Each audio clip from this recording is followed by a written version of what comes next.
The flash of power, the gleam of oil. In the sky, the power of oil conquering the heights. On the sea, the might of petroleum pulsing in great engines of the liners that traverse the deep.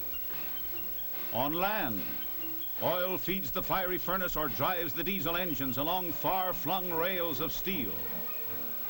And on the open road, well, you know what makes your auto run. For millions of years, this source of power slept peacefully in the dark recesses of the earth until modern magic loosed the liquid energy from its subterranean prison. Great areas became forests of towering derricks. And here's how the petroleum forest grows. A cellar is dug, and a rotary table to turn the drilling stem and the bit is set in place. Round and round the rotary goes, drilling deep down to oil. A steam engine drives the drilling mechanism. They're inserting a length of pipe, lengthening out the stem for deeper drilling. A new joint is waiting. Oil field workers are called drillers, roughnecks, roustabouts, rope chokers. The oil field treats our ears to odd and colorful names. Now the drilling stem has been lengthened, then round and round once more.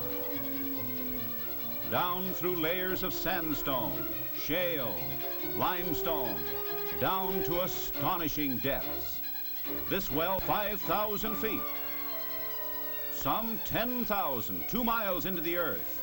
And then, after weeks of drilling, fighting against natural obstacles, the drill at last reaches the oil sand, porous rock, which holds the oil much as a sponge holds water. Next, the casing is lowered to the bottom of the hole and cemented in position. Then drilled through the oil sand, and a screen is installed at the base of the casing. The screen extends down into the oil sand. The oil flows through the screen, up through the small pipe tubing to the surface. So they've struck oil, and now the well must be cleaned of the mixture of drill mud and oil. Some wells flow of their own pressure. Others must be pumped, need power. The power is transmitted to groups of wells, the ever-swaying rocker arm, the rhythm of pumping, the unceasing heartbeat of the oil fields. A 24-well hookup is the height of oil field power. Pumping black magic from 24 drillings in the earth, all at the same time, out of the ground. The oil is cleaned of natural gas or water, which is combined with it. Next, the petroleum starts on its way through a great network of pipelines. There are powerful pumping stations every 40 or 50 miles to keep it moving along the lines. The lines of pipe, alive with racing oil, run through forests and over plains to these silver discs. They're storage tanks where the oil rests briefly before it rides the waves in giant tankers. And they're masterpieces of shipbuilding, those tankers of steel. The largest navigate the sea at 15 knots and carry 5.5 million gallons of oil. The voyage of oil to the refineries. The refinery with its modern structures, technological towers, minarets of science, docks, office buildings, pageant of industry. Day after day, there is an endless flow of oil as the tankers discharge their liquid cargo. Unloading oil is a vast operation of piping through huge hoses. Discharge pipes on the vessel and receiving lines on the dock are connected, and a cargo of 5 million gallons is discharged in less than 24 hours. No two cargoes of crude oil are alike, so each boatload must be stored in different tanks, and each batch must be processed individually, with laboratory tests to indicate the precise treatment for each. That is embodied science. Those masses of strangely wrought steel, forests of stacks, glowering and hissing boilers, leaping and winking fireboxes. Intense heat, the flames roar in the furnace, yet the oil flows so fast the heat does not scorch it.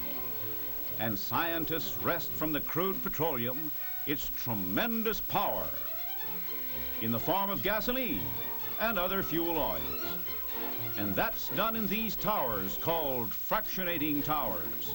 They divide crude oil into the lighter and heavier parts. Those of different boiling points liquefy at different levels in the towers. Some lighter than gasoline liquefy at the top. Heavier parts liquefy further down. At the bottom are the heavy fuel oils, or the raw materials from which lubricating oils are made.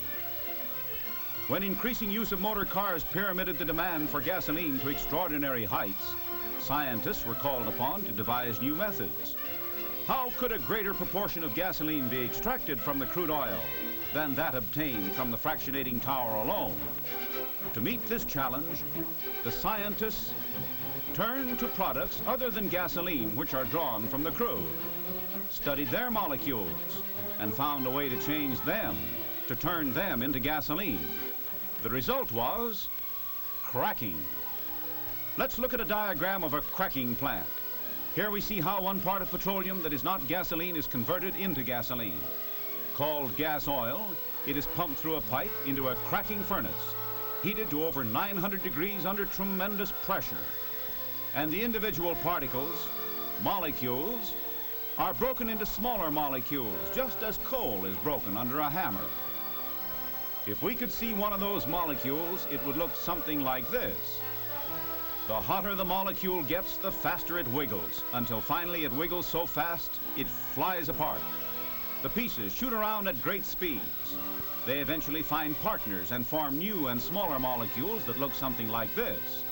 These smaller molecules are now no longer gas oil, but are gasoline of high-powered, knockless quality. Some of the gas oil molecules do not fly apart and must be separated from the gasoline. This is done in the bubble tower. Here the big molecules, which are not gasoline, are held back and come out at the bottom as a liquid. The gasoline goes up the tower as a vapor, comes out at the top, and is condensed into liquid gasoline. Gasoline that gives more power to you. Experiment is the key to it all, and this is the experimental laboratory. In the making of powerful motor fuel, the control of temperatures is of extreme importance, and it is measured to an accuracy of 1/100th part of 1 degree. Gasoline is broken down into over 200 parts in that elongated tallness of glass, and each individual part is studied. The laboratory with its strange gleaming of new and unpredictable things. Here are created modern miracles with the chemistry of oil. Tank farm, to which the motor fuel goes from the refinery and then out to the nation by railroad tank car and by motor barge. Pipelines run their web-like nets under rivers, over mountains, carrying gasoline that goes into millions of gasoline tanks to generate billions of horsepower for the nation. Oil means horsepower in a horsepower-using world. Briefly, in 4 words, more power to you.